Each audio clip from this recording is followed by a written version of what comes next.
So then he left for a while, right? Or what happened then after you Well, both left he went to various schools. He didn't graduate from Landon. He went to a few schools. He went to Hawthorne, which was that was sort of the hippie school, and I think he did manage to graduate from Hawthorne. And then he went to Columbia. He got this thing. France has this thing, the baccalaureate, which is basically the equivalent of 2 years of American college. So he basically just took this exam. And again, his language skills came in handy there because he took it in Portuguese, which he knew from living in Portugal, and in French, which he knew was his mother's French, and English, and so that gave him the equivalent of 2 years of college. Did he seem to have kind of a privileged background compared to other people, or everyone pretty much at Landon? No, I would say he was sort of average. I mean, his father worked for the government, and then he had a PR firm. They had a very nice house off of Foxhall Road in D.C., so they were certainly comfortable, but they weren't like extremely rich either. I mean, it's hard to put yourself in perspective compared to most of the world, which is half starving to death. Anybody around here is very privileged, but compared to a lot of people in D.C., they weren't necessarily super rich either. And so he took off, and he seemed to be doing pretty well. Well, then he went to Columbia, which is where I hooked up with him again, because I went to Columbia. This was my sophomore year. I ran into him. It was at an SDS meeting. Now this was a big sort of. It was almost like an assembly. It wasn't like a real, discussion meeting. It was just these usual student leftist types just sort of droning on endlessly about stuff, and people in the audience. Socialism. What is it? Socialist. No, what is it? It's like a democratic. Oh, SDS is Students for a Democratic Society, is what it stands for. But they were the student left organization. Neither of us were particularly involved in this. It's just like it was what was happening on campus. This would be like 1968, in the height of the Vietnam War. Blah blah blah blah. So we were just at this meeting, and I saw him, and I was like, God, that's Terry Downs. What's he doing here? So I went and introduced myself to him. And of course, it turned out, he didn't even have a place to stay. He was just sort of wandering around. So my roommate hadn't showed up in my dorm, two-person dorm room. So he just moved right into my dorm room for a few days until this guy showed up.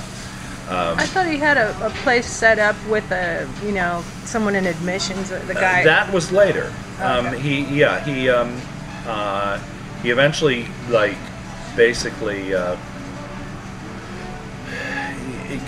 sublet or more or less was just staying in house sitting in some one of the admissions guys' apartments. Mm-hmm. But he was just sort of floating around. He didn't really have a place to live. Nobody had bothered to arrange this. So not long after he was at Columbia, that's when his father put him in a mental hospital. And this was just kind of a bogus thing, I think. It was typical 60s stuff.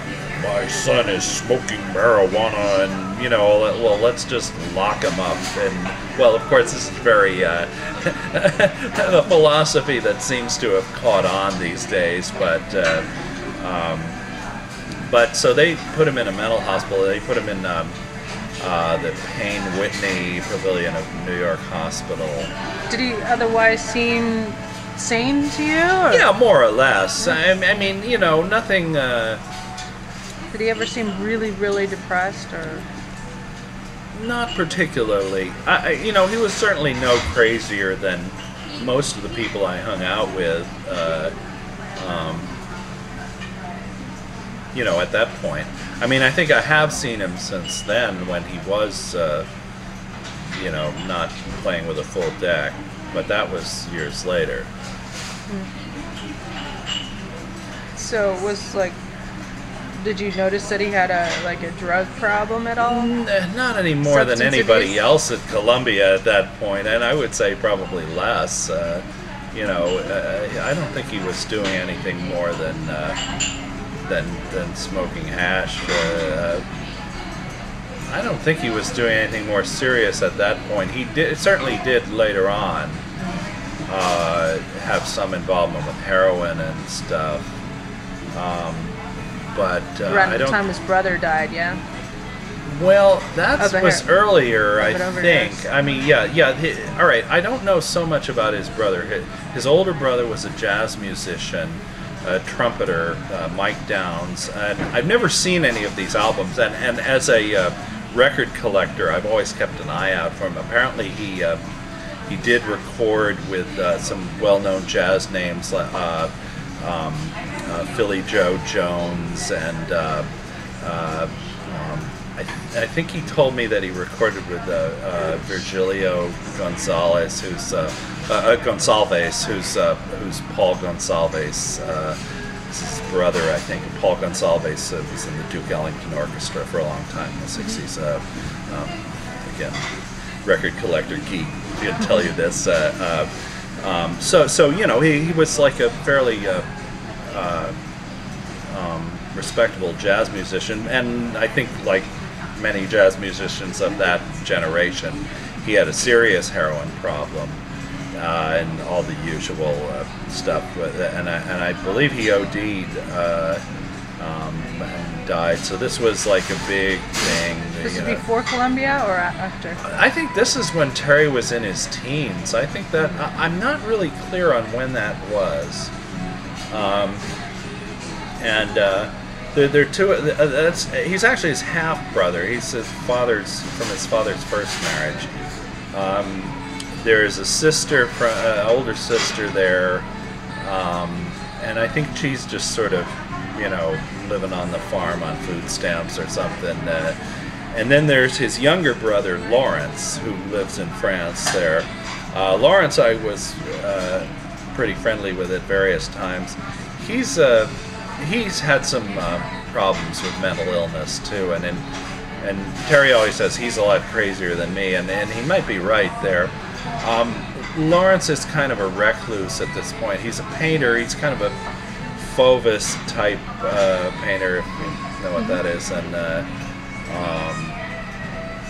you know, but he pretty much lives out in the country and keeps to himself and. He supports himself as an artist? I think he does occasionally. I think his mother gives him money too, and I'm not really clear on that. But he does have periodic exhibitions and does sell work, so he does make some money as an artist. Yeah.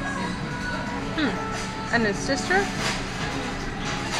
I don't think Terry's too much in touch with her. She lives in California, I think in Northern California somewhere, and just, you know, it's. Has a family and stuff. Yeah, I think she has some kids, yeah. I don't really know her well, but I don't think he's too in touch with her at this point.